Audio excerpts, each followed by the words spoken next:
क्योंकि कहते हैं लोग अधिकतर जीवन में कुछ सब्जेक्ट होते हैं जिनमें आपको 100% नंबर लाने ही चाहिए। 100 नहीं तो अगर मान लो हाई स्कूल में हो तो आपको कितने नंबर आने चाहिए? कम से कम 33 नंबर तो आने ही चाहिए आपको, क्योंकि 33 नंबर जब आएंगे ना तभी तो आप पास हो पाओगे, वरना हाई स्कूल में ही रह जाओगे आप। इसलिए आपको 33 नंबर आना तो आवश्यक है, लाने ही पड़ेंगे, तभी आप पास हो पाओगे। तो कहते हैं पहले मातृ सेवा इतनी करो, इतनी माता की सेवा करो, इतनी अपनी मैया की सेवा करो कि आपको कम से कम 33 नंबर मिल ही जाए पास होने के लिए। दूसरी बोलते हैं कि पितृ सेवा, पिता की सेवा इतनी करनी चाहिए कि जिससे आपको 33 नंबर मिलने ही चाहिए। उसके बाद में बोलते हैं अतिथि सेवा, अतिथि जो होवे उसकी इतनी सेवा करो जिसमें आपको 33 नंबर मिल ही जाए। क्योंकि अतिथि कैसा होता है? जिसके आने की कोई तिथि ना हो। कई बार तो मैयाएं बेचारी मुंह फुला लेती अपनी, अरे अब तो ये आ गए, अब तो इनको बनाना पड़ेगा, अब तो इन्हें बना करके खिलाना पड़ेगा, इनको भोजन से कराना पड़ेगा।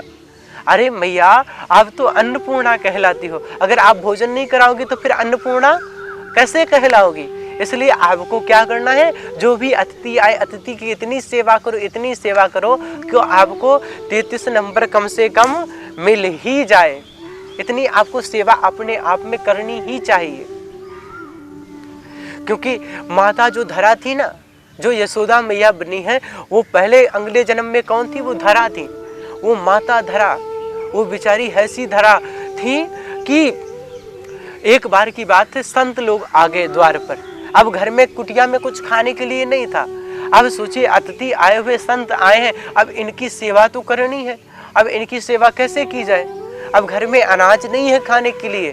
अब एक सेठ के पास, बनिए के पास में गई और जाकर के उससे उसकी दुकान पर जाकर कहा कि अरे सेठ जी, आप हमें कुछ अनाज इत्यादि दे दो, हमारे यहाँ संत आए हैं, उनको थोड़ा सा भोजन पवाना है जाकर के। उसने सेठ ने कहा मुझे धन दो, मैं तुम्हें अन्न देता हूँ। कहा धन तो मेरे पास में नहीं है। तो कहा धन नहीं है आपके पास में? अच्छा कोई बात नहीं, धन नहीं है, लेकिन आपके जो स्तन है ना, आपके स्तन मुझे बहुत प्यारे लग रहे हैं, आप अपने स्तन दे दो, हम तुम्हें धन दे देंगे। कहा आप स्तन दे दो और धन दे देंगे। आज माता धरा ने सुना, माता धरा ने कहा आपको स्तन चाहिए? उस सेठ ने कहा हाँ मुझे स्तन चाहिए। तो कहा ठीक है, एक बार और सोच लो, स्तन ही चाहिए? कहा हाँ स्तन चाहिए। तो कहा ठीक है, एक छुरी लाओ, मुझे एक चाकू दो। आज उस सेठ ने चाकू दे दी। सोच रहा कि क्या करेगी ये। आज माता धरा ने उस चाकू को ली और छुरी को लेने के बाद में उससे कहा तुम धन निकालो। उसने आज अनाज इत्यादि वो निकाल करके पैक करके रखा। आज माता धरा ने छुरी उठाई और छुरी उठा करके अपना एक स्तन काट करके आज उसको दे दिया। लो ये स्तन जब दिया और स्तन लेने के बाद में आज वो देखता रह गया माता धरा को। वो बेचारी माता धरा जो अपने स्तन को दान करके और संतों को भोजन पवाने के लिए अनाज लेने के लिए गई, अनाज लेकर के आई और उससे रोटी बनाई और रोटी बना करके आज संतों को जब परोस रही थी माता धरा, और उस समय कुछ खून की बूंदें जब जमीन पर, जब पृथ्वी पर जब चुभी, तो आज संतों ने पूछा अरे ये कैसी बूंदें कैसे चुभ रही हैं? तो आज मैया धरा ने बताया कि अरे हमारे यहाँ कुछ पाने का खवाने के लिए आपको कुछ था नहीं, भोजन कैसे मैं पवा पाती आपको, इसलिए मैंने जाकर के सेठ को मैंने स्तन उसने मांगे, मैंने उसको स्तन दिया और मैं अन्न लेकर के आई, मैंने आपको भोजन पवाया। क्योंकि अगर मैं गृहस्थ हूँ और गृहस्थ को ये बनता है, धर्म बनता है कि उसके यहाँ कोई अतिथि आवे तो उसकी सेवा करनी ही चाहिए। तो हमारे यहाँ आप अतिथि हो, आप हमारे यहाँ पर आए संत हो और मैं आपको भोजन ना करवाती तो मैं कैसे रह सकती थी?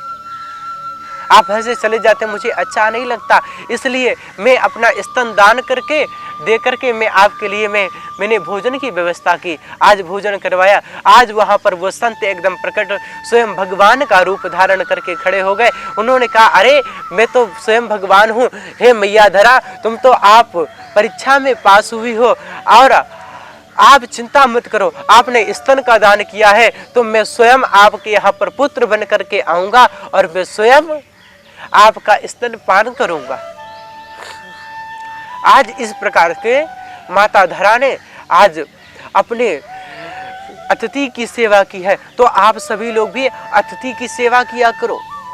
अरे कोई भी आपके यहाँ आ जावे तो उसे कम से कम भोजन की व्यवस्था कराओ, भोजन उसे करवा कर भेजो। अगर भोजन की व्यवस्था नहीं हो सकती है तो कम से कम एक गिलास पानी तो पूछो, और पानी भी नहीं पूछ सकते हो तो कम से कम अगर बाहर खड़ा है तो अंदर आने का आग्रह कर दो बैठने के लिए, और बैठने के लिए भी आग्रह नहीं कर सकते हो तो कम से कम 2 शब्द प्रेम से बोल दो, और 2 शब्द भी प्रेम से नहीं बोल सकते हो तो फिर चिल्लो भर पानी में डूब मरो। इसीलिए कहते हैं ये अतिथि सेवा, इसमें भी कम से कम 33 नंबर आपको लाने चाहिए। उसके बाद में चौथा जो सब्जेक्ट होता है उसमें पति और पत्नी को इतना धर्म कर लेना चाहिए, इतना पूजा पाठ, इतनी हवन, इतनी कथाएं सुन लेना चाहिए, क्योंकि उसमें भी 33 नंबर लाने ही चाहिए। भगवान का इतना भजन कर लेना चाहिए कि आपको 33 नंबर मिल ही जाए। अगर 33 नंबर आपको मिल जाएंगे तो आप कम से कम हाई स्कूल तो पास हो जाओगे, इस भव सागर से तो पार हो जाओगे। इस प्रकार से इन 4 सब्जेक्ट में इतने नंबर लाने हैं आपको। मातृ सेवा, पितृ सेवा, अतिथि सेवा, और अतिथि सेवा के बाद में भजन पूजा पाठ की जो सेवा होती है उसमें भी इतनी सेवा कर लो कि इसमें भी आपको 33 नंबर आने ही चाहिए।